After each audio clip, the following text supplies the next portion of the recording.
Olá, meus irmãos, boa noite. Que Jesus nos abençoe e nos fortaleça em mais uma noite de exposição doutrinária na família Canteiro de Fraternidade.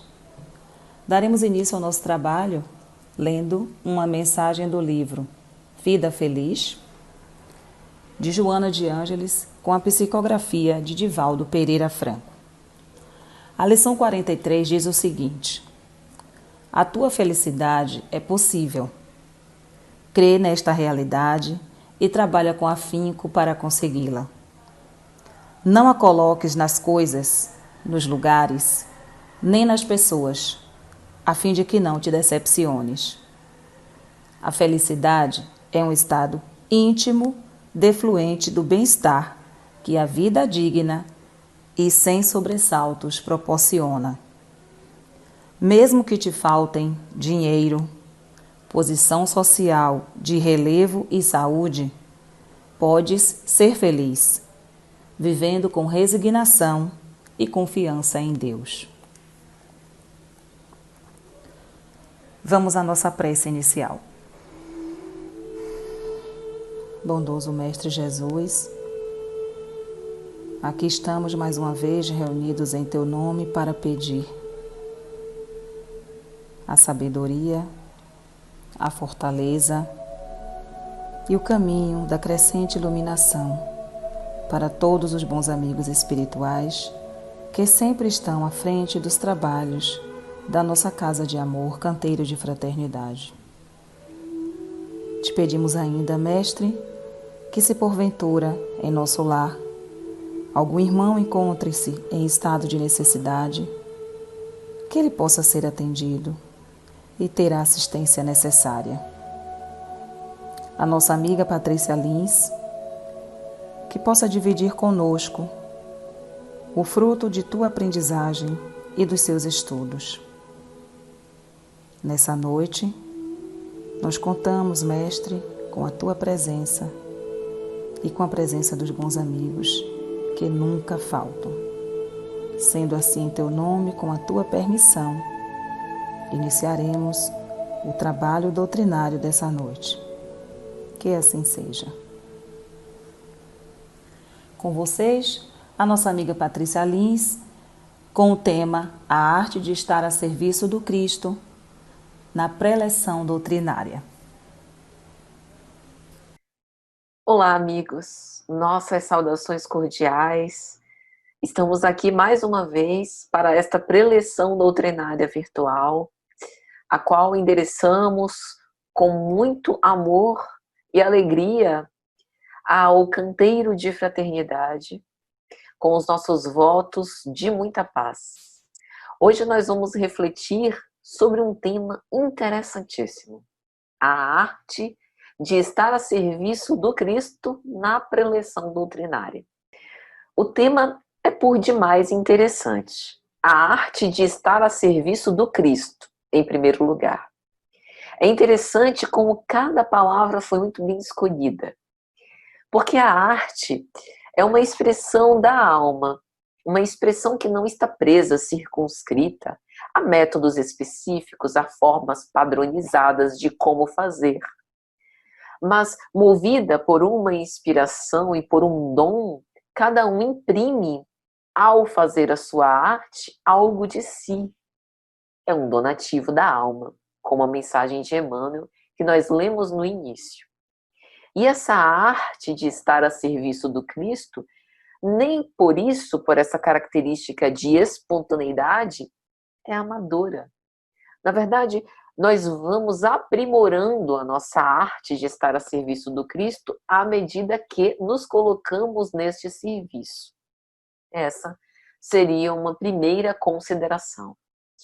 E nós só conseguimos aprender e desenvolver uma habilidade, por assim dizer, ou um dom, ou uma vocação, se a gente se coloca à disposição para poder errar, ensaiar e ir, com o tempo, se apropriando do resultado das experiências a que a gente se submete. Portanto, para que nós nos coloquemos a serviço, nós precisamos de disposição e boa vontade. É lógico que a gente também precisa se preparar para esse feito, estar aberto aos comentários, às críticas, mas mais que isso, a gente precisa desenvolver interiormente esse senso crítico. A gente precisa se observar. Não fazer nada no automático, porque a expressão artística, por ser um donativo da alma, é uma expressão vivida, experimentada, e é, portanto, algo que nós fomos desenvolvendo, meditando e que faz parte de nós. E dar algo que faz parte de nós também significa devotamento e abnegação. Ainda que isso não seja completamente isento de outros interesses, mas algum grau de renúncia está compreendido nesse fato. E na preleção doutrinária, na exposição espírita, os desafios são muito grandes. O primeiro que a gente poderia pensar é o desafio da vaidade, porque o expositor é visto. Funciona como uma espécie de vitrine, de interlocutor, de uma mensagem que não é própria, mas que é reflexo dos seus estudos, vivências e reflexões dessa filosofia moral. E será que alguém poderia se aventurar como detentor, conhecedor, exímio, artista nessa expressão da preleção doutrinária para ensinar como fazer? Com certeza não. Por isso, a arte de estar a serviço do Cristo é mais uma reflexão que cada um de nós precisa fazer, dada as nossas considerações e dadas as nossas experiências pessoais, para que a gente consiga avaliar como que nós estamos servindo. E se nós estamos servindo mesmo ao Cristo e não a outros interesses. Então, nós poderíamos começar com algumas inquietações. A primeira delas é nunca supor dominar esta arte. Porque quando nós nos envaidecemos a ponto de termos a presunção de que atingimos a excelência do fato, aquilo nos afasta da modéstia necessária para continuar aperfeiçoando. Quando a gente acha que dominou uma técnica, isso é um grande desafio a ser vencido, porque é justamente o ponto que nos impede de avançar e progredir mais. Uma outra inquietação é perguntar se nós estamos dispostos a servir ou sermos servidos. Ou seja, ainda que nós não tenhamos benefícios diretos por conta desse serviço, pensemos em regalias materiais, mas a fama, estar em evidência, de certo modo, é um atrativo para alguns. Uma outra consideração seria: nós estamos a servir ou a sermos vistos? E o fato de sermos vistos impede o servir? O ser visto é da própria personalidade? Ou nós emprestamos a nossa voz, o nosso rosto, a nossa energia, a nossa dedicação, as nossas forças psíquicas, a nossa vontade a serviço do Cristo? E quando que nós podemos dizer que efetivamente estamos a serviço do Cristo? Será que a pretexto de fazer o bem nós queremos aparecer? Ou será que a pretexto de não querer aparecer nós fugimos também da oratória, de prelecionar? Todas essas são inquietações que giram em torno disso. Mas nós precisamos ainda definir uma coisa: a preleção doutrinária. Preleção é uma lição, é um discurso didático e educativo. Esse termo é muito utilizado, por exemplo, na mentoria de times, em que o técnico preleciona, faz uma explicação da tática, das características dos jogadores antes do jogo, antes da tarefa. É como se fosse uma instrução como se fosse uma explicação sobre os desafios que estarão propostos. E dentro desse contexto espírita, a preleção é uma exposição de um conteúdo, de raciocínios. Entende como preleção é um pouco mais rico do que palestra? Porque a palestra também pressupõe a abordagem e a exposição de conteúdos. Mas a palestra, quando nós falamos dela, nós em geral lembramos das técnicas de oratória para envolvimento e engajamento do público. A preleção parece estar mais ligada com o sentido de transmitir um ensinamento. Só que essa transmissão do ensinamento não é própria, ou seja, não é fruto de uma concepção personalista do orador.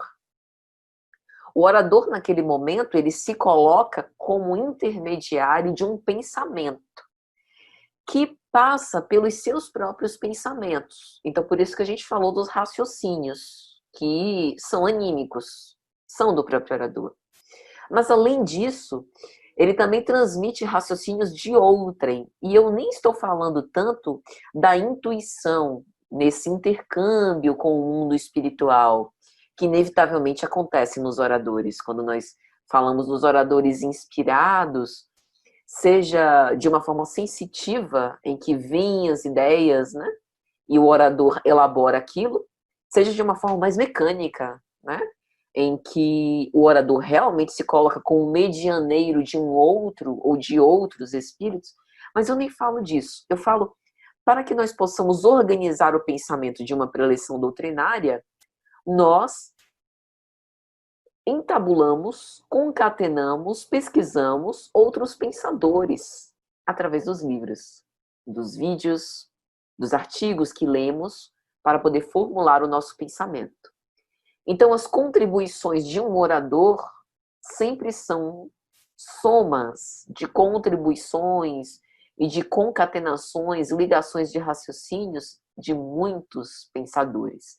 E todos estes pensadores remetem ao aspecto doutrinário. E aí a gente chega nessa segunda palavra, preleção doutrinária. Doutrinária se remete a uma doutrina. No nosso caso, doutrina espírita. Só que no senso comum, doutrinar passou a ser sinônimo de proselitismo.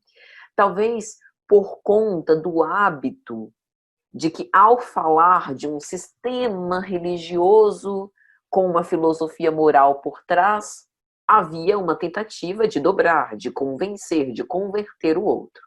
Este não é o caso de nós espíritas, ou pelo menos não deveria ser. Portanto, a doutrinária, dentro do contexto espírita, dentro de uma preleção, é expor os princípios da doutrina espírita, do espiritismo. Então, esta doutrina é um conjunto de princípios que embasam um sistema que é científico, religioso e filosófico, todo espelhado no pensamento do Cristo. Então, daí vem o termo preleção doutrinária. Então, agora nós poderíamos pensar como ou quando nós podemos proclamar ou autorizar um prelecionador ou expositor doutrinário. Como é que se forma um orador espírita? E como que a gente pode indicar o ponto a partir do qual ele já conseguiu desenvolver, pelo menos em parte, esta arte de estar a serviço do Cristo e de se colocar na frente das telas, na frente dos públicos, para falar sobre esta mensagem? Será que há uma forma da gente ponderar e indicar que ponto é esse? E para pensar sobre isso, e para pensar nos desafios desta arte, eu me lembrei da escolástica. A escolástica é uma filosofia de ensino da Igreja Católica na época medieval, que tem um dos seus principais representantes, São Tomás de Aquino.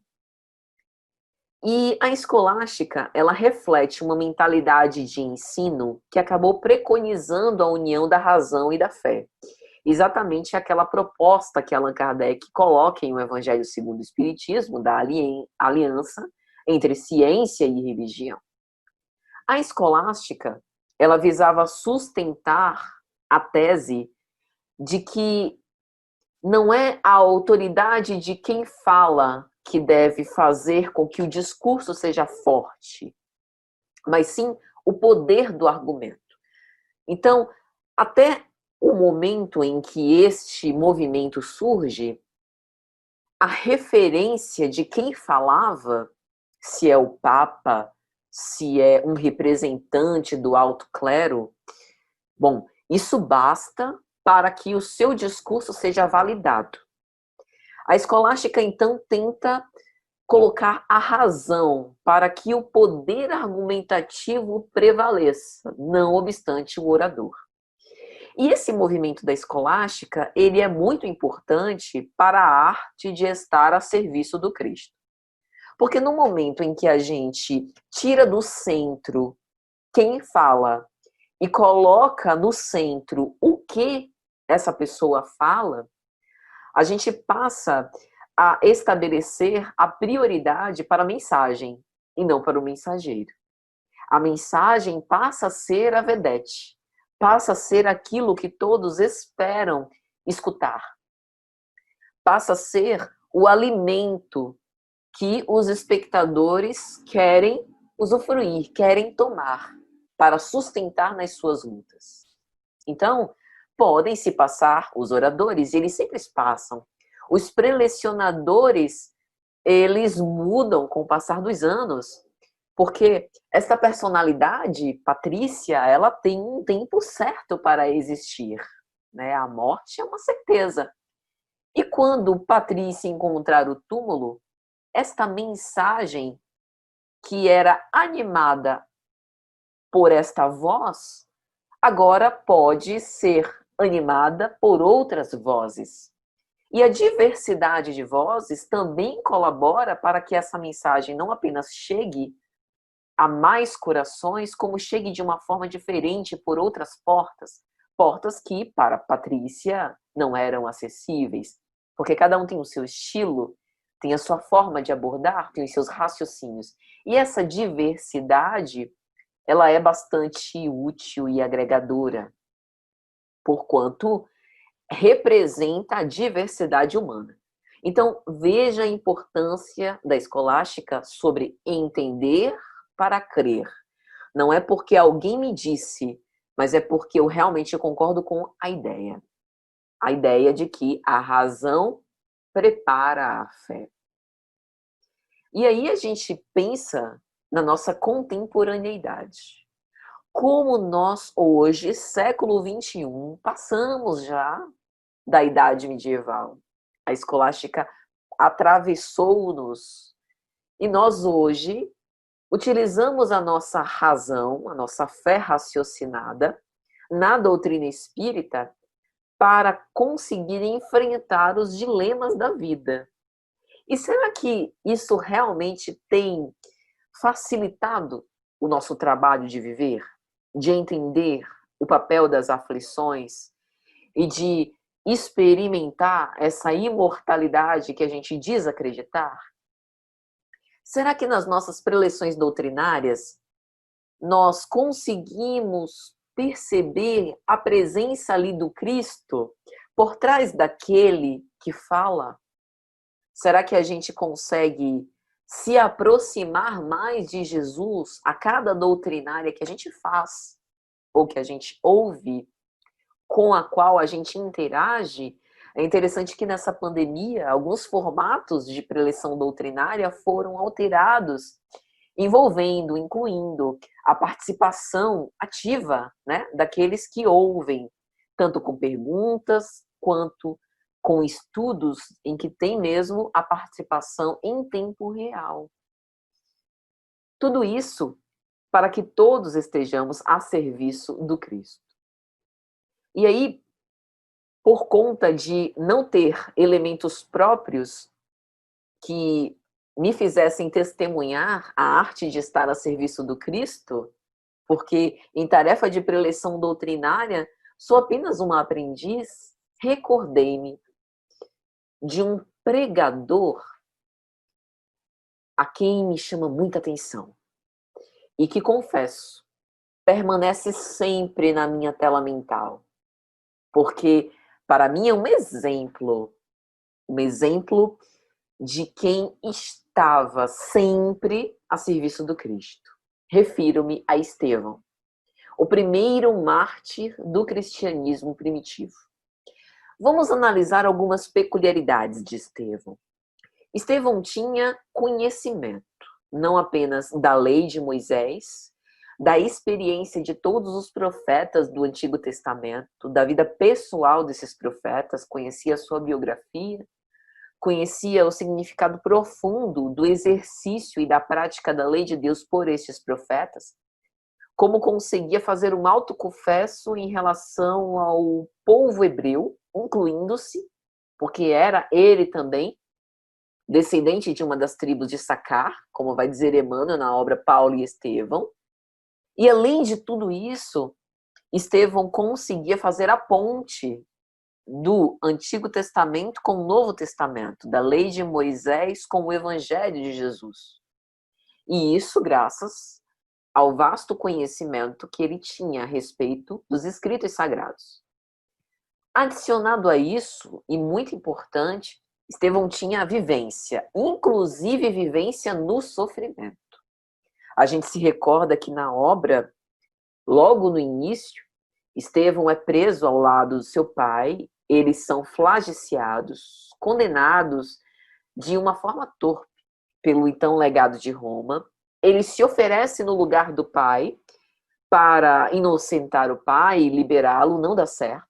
Licínio Minúcio decreta que os dois sejam flagiciados, e numa dos açoites, das bastonadas, o pai dele desencarna, e então Gesiel é recolhido ao cárcere e mais tarde lançado às galeras romanas como cativo.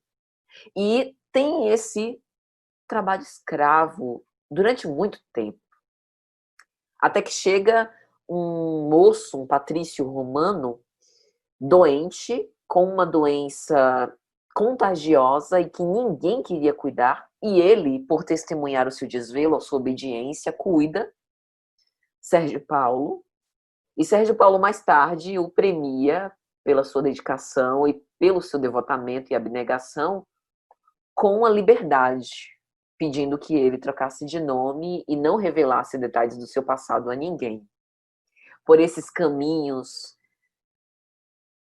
quase improváveis que a vida nos propicia, ele encontra-se com Simão Pedro na casa do caminho, e os dois, numa relação quase pai e filho, começam a trabalhar juntos. E Estevão se revela não apenas um pregador extraordinário, como um médium de cura, e trata dos aflitos, assim como tratou de Sérgio Paulo.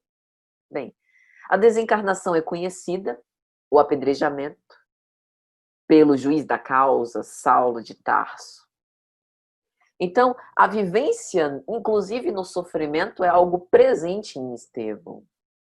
E não é que o sofrimento seja necessário para nos levar a essa sensibilidade, mas ele é uma poderosa porta que nos leva à confiança irrestrita no Pai.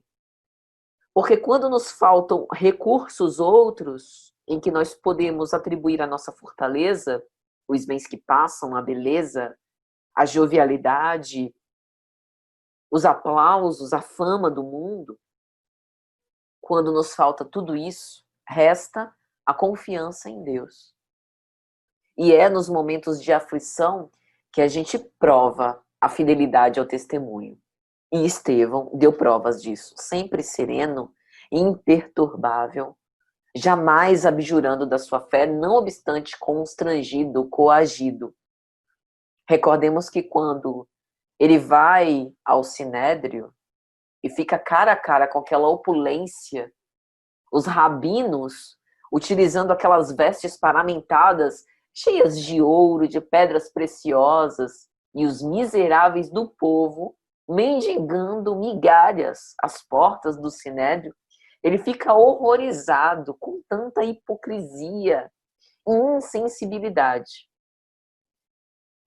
E aí a gente tem mais uma característica dele, a reflexão íntima. Em todos os momentos da obra, nós vemos Emmanuel trazendo perfis psicológicos dos personagens, inclusive de Estevão, narrando pensamentos, narrando reflexões, inquietações. Quando, por exemplo, ele está no cárcere com a sua irmã Abigail e o pai Jochebed, e antes da flagelação, passa à cabeça o destino cruel que os aguardaria. E Abigail pergunta, mas e se te flagiciarem, e se você morrer? E todas aquelas cogitações passam pela cabeça e ele reflete na necessidade de ainda assim confiar em Deus. Além disso, a humildade, que é estuante em Estevão. Em tudo, entregar sempre a Deus em primeiro lugar, como autor de todas as dádivas, de todas as graças. Aí a gente percebe que a arte de estar a serviço do Cristo passa por essas experiências. Um bom pregador não é aquele que detém as técnicas de oratória. Este é um palestrante interessante. Mas em termos de preleção doutrinária, aquele pregador no qual nós sentimos um sabor de verdade é alguém que dá de si, é alguém que, no exercício da preleção doutrinária, fornece, junto com as palavras, junto com o discurso, os donativos da alma. E só podemos doar aquilo que possuímos. E nesse sentido, o que possuímos, como não é algo artificial, que compramos, que adquirimos, que podemos pegar, é algo nosso. E essa conquista precisa de uma dose de sacrifício. Por isso, as características apontadas aqui de Estevão são todas intangíveis. Dessas que os ladrões não roubam, que o próprio Saulo de Tarso, sem entender aquele comportamento estoico, se irrita, perde a cabeça e o esmurra antes do apedrejamento. Então é interessante a gente pensar se nós estamos a serviço do Cristo ou a serviço das nossas impressões sobre o Cristo. Porque, assim, é fato que aqui nós fazemos um cristianismo à nossa moda, ou seja, o Evangelho de Jesus é uma mensagem muito mais ampla, que nós ainda estamos tendo trabalho, e um trabalho muito grande para poder entender. Então, tem uma pequena parte desse evangelho amplo de que a gente consegue se apropriar, viver e transmitir. Isso é verdade. Mas a gente tem que ter o cuidado para não querer moldar a doutrina ao nosso talante, reduzi-la, porque essa é uma forma também de facilitar o nosso trabalho. Às vezes, para nós, a gente quer transformar o Deus, bondade, magnificência, paciência, infinitamente justo, meio antropomórfico, porque seria mais cômodo.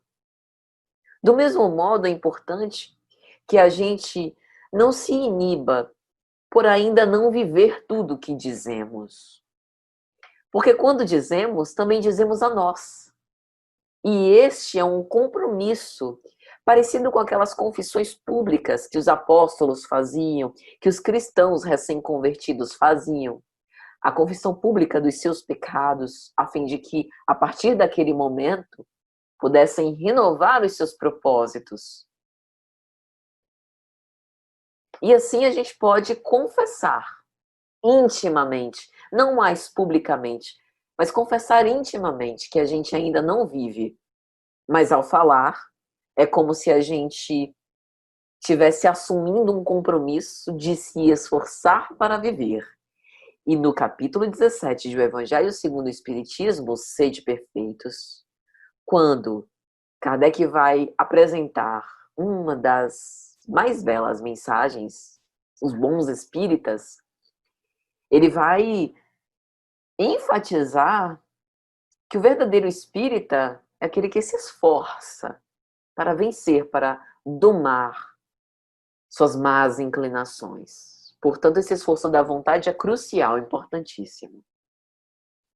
Uma outra questão é pensar que se nós estamos a serviço do Cristo, não há por que rivalizar. Nós não estamos numa competição para saber quem palestra mais ou melhor. Mais uma vez, nos remetendo a Estevão, a gente vê ali um pregador que se preocupa com o seu próprio serviço e de fazer o seu pouco, muito bem feito, da melhor forma possível. Isso é o importante.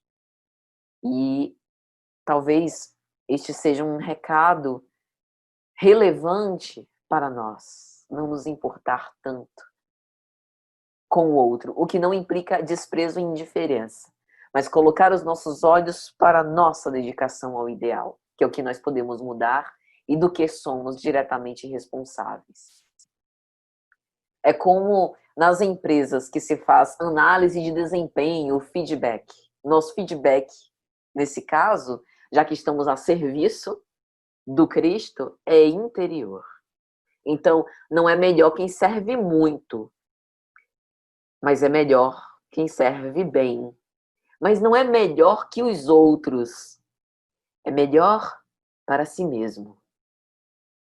Uma outra questão é que a gente precisa entender que não dá para separar, como se a gente tornasse isento os nossos papéis sociais. Porque o sujeito está presente em todos. O que eu quero dizer?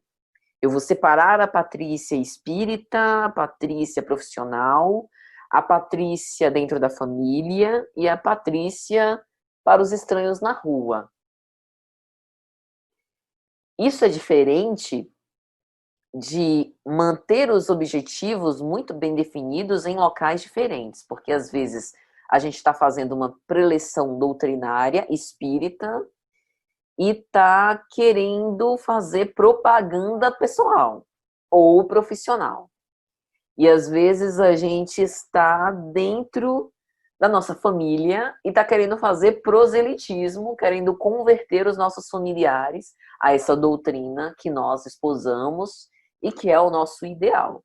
Ou às vezes a gente está num ambiente profissional e está querendo levar impressões muito pessoais, o que às vezes também causa problemas. Então isso é interessante. É lógico que todas essas funções, elas são executadas, atuadas pelo mesmo sujeito. Mas a gente precisa entender que há objetivos e expectativas diferentes para cada uma delas. Mas é o mesmo espírito que as anima. Então, por exemplo, seria bastante desconfortável, bastante conflituoso até, se eu só fosse espírita na casa espírita. E se na minha vida pessoal eu contrapôsse tudo que eu estudo, prego e, enfim, reflexiono. Pense, por exemplo, que se na minha vida profissional há um conflito de interesses. E vamos só citar um exemplo. Eu faço uma preleção doutrinária sobre, enfim, corrupção, adultério, né, dentro do contexto espírita, e passo ou vivo uma cena de corrupção no meu ambiente profissional, em que os meus valores morais são colocados ali à prova. Há ali instaurado um conflito de consciência. Posso utilizar mecanismos de escapismo, de justificativa, de defesa, para poder fingir que aquilo não é comigo, que tudo bem, que foi só uma vez e que, enfim, sou imperfeita mesmo. Mas será que isso é estar a serviço do Cristo? Ou seja, manter essa uniformidade a serviço do Cristo em todas as esferas da nossa vida nos ajuda também na preleção doutrinária. O que não significa que o orador e o expositor é isento de erros, muito pelo contrário, né? Do vulgo são os mais comprometidos. Porque não se engane, né? Esse suposto dom da palavra provavelmente foi ensaiado em atividades não muito éticas e não muito dignas de se rememorar, né? Na solidariedade das nossas reencarnações ou nesta vida mesmo. Muitos expositores somos quais os convertidos, os redimidos, aqueles que nos arrependemos a tempo. E é importante sempre pensar sobre a quem sirvo, para que a gente não se perca mais uma vez, né? E nesse assunto é muito interessante a gente refletir sobre uma mensagem de Emmanuel que está na obra Religião dos Espíritos, no capítulo 80, Doutrina Espírita. Essa mensagem é extraordinária. Com certeza, vocês já devem ter ouvido esse trecho que eu vou ler aqui, mas é digno, né, da nossa atenção, da gente se deter um pouco sobre esse trecho, especialmente nesse momento. Diz assim: Espírita, deve ser o teu caráter, ainda mesmo te sintas em reajuste depois da queda. Espírita, deve ser a tua conduta, ainda mesmo esteja em duras experiências. Espírita, deve ser o nome do teu nome, ainda mesmo respires em aflitivos combates contigo mesmo. Espírita, deve ser o claro adjetivo de tua instituição, ainda mesmo que por isso te faltem passageiras subvenções e honrarias terrestres. Doutrina espírita quer dizer doutrina do Cristo. Veja que formidável. Eu vou começar pelo final. Doutrina espírita quer dizer doutrina do Cristo. Isto para nós não é nenhuma novidade. Em O Evangelho segundo o Espiritismo, quando Kardec apresenta os objetivos da obra, ele vai dizer que a doutrina espírita é calcada na filosofia moral de Jesus. E é importante a gente nunca esquecer disso. Para a gente não ficar inventando coisa que a gente queria que fosse espiritismo, moldando-o da nossa maneira ou reinventando o espiritismo, sendo que a doutrina está codificada. Além disso, espírita como claro adjetivo da sua instituição, não tem medo. Centro espírita, casa espírita, fraternidade espírita, grêmio espírita, congregação espírita, sociedade espírita. É digno de letras decoradas, de destaque. Porque é resultado da soma de muitos esforços. É o Consolador, que nos foi prometido pelo nosso maior filósofo, que não era apenas um filósofo teórico, referindo-me a Jesus. Espírita deve ser o nome do teu nome, antes de se apresentar como Patrícia, nessa personalidade que passa, eu sou espírita. E isso é muito importante, porque aonde a gente vai, a gente se apresenta com o nosso nome. A gente vai no médico, a primeira coisa que a gente faz é apresentar o RG, identificar-se. A gente chega num estacionamento, por exemplo, vai visitar os nossos amigos, não agora na pandemia, né? Mas antes, chegava lá no condomínio dos nossos amigos, tem a placa na chancela, né, da garagem. Desligue os faróis e identifique-se. A forma como a gente se identifica antes do nome deve ser espírita, o nome do teu nome. Para que a gente se lembre da arte de estar a serviço do Cristo. Ao pisar os pés na casa espírita, ou de uma forma mais tecnológica, ao acessar a live, ao clicar, né, no link do StreamYard, ao fazer a gravação da preleção doutrinária, recorda por que você está aqui. Espírita deve ser a tua conduta, dentro e sobretudo fora. Porque assim não dá para te pegar em desacerto. Você é um só, mesmo depois da queda, mesmo em duras experiências. E olha, se te dizes espírita e não está em duras experiências, desconfio.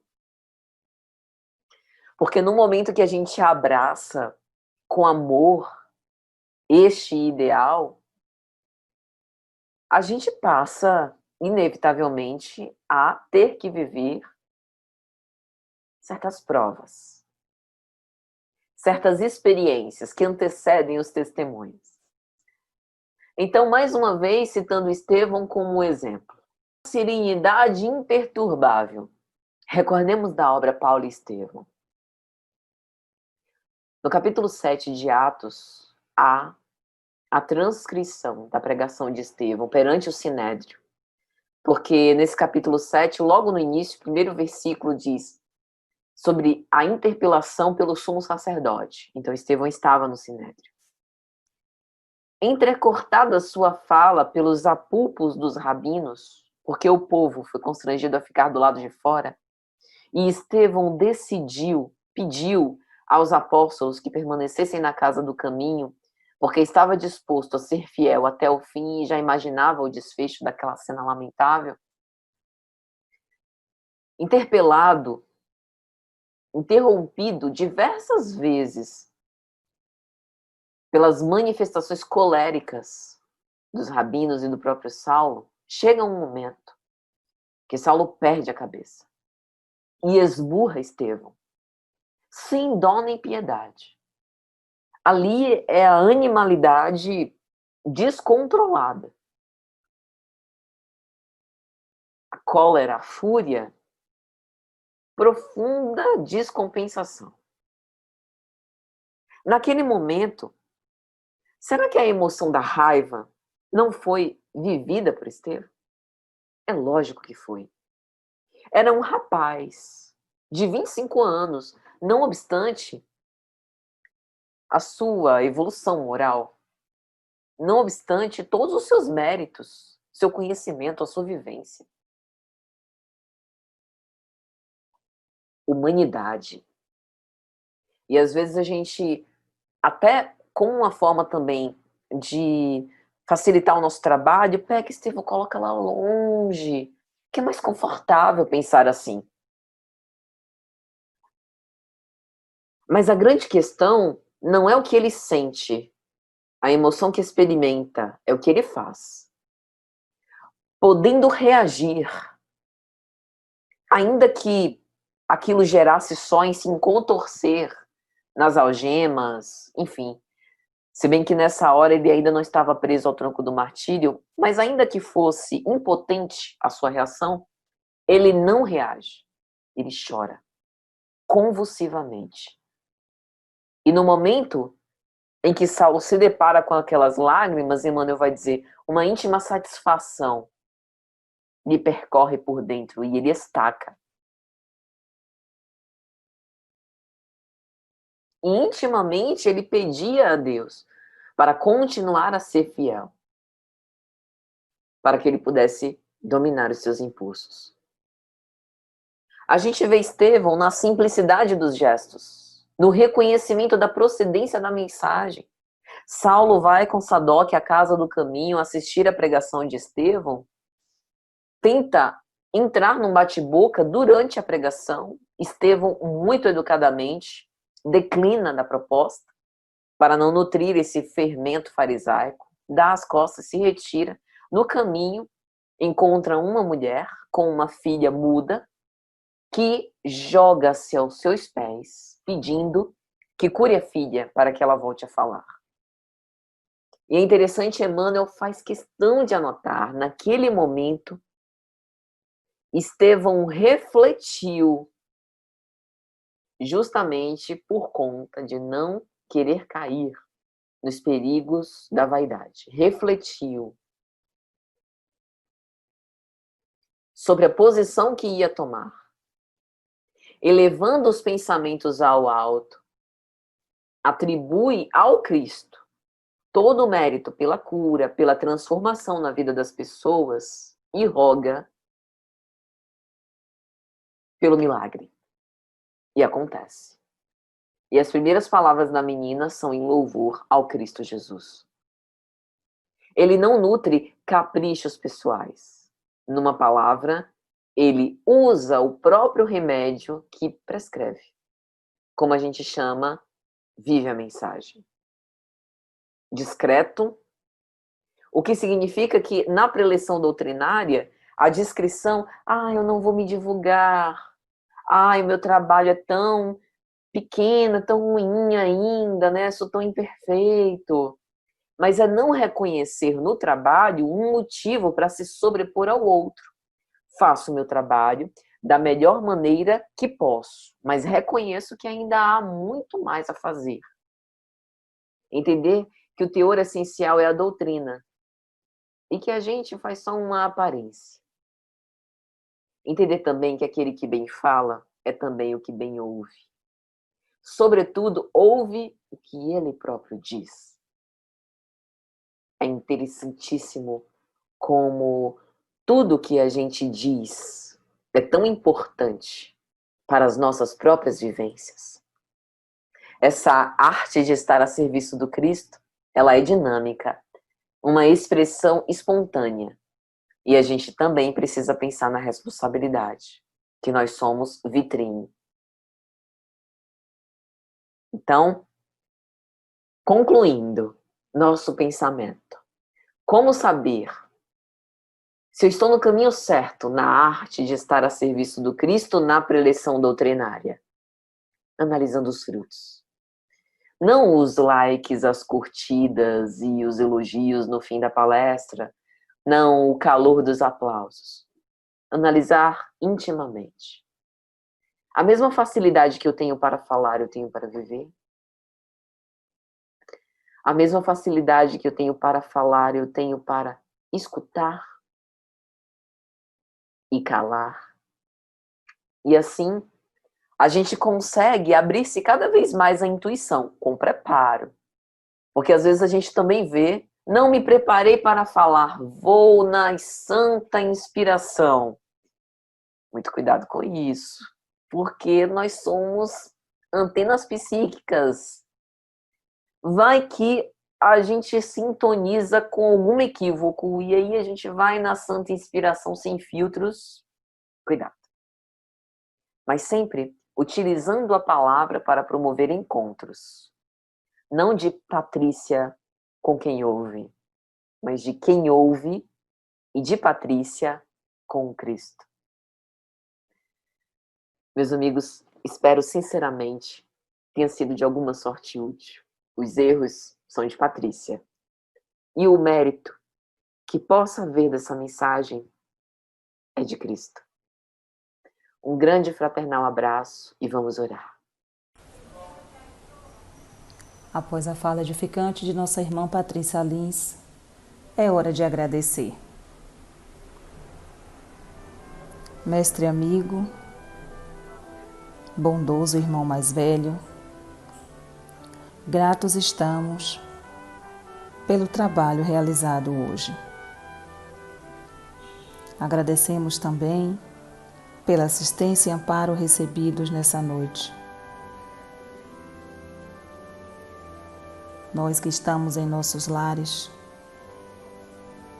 unidos em oração, fortalecidos na prece,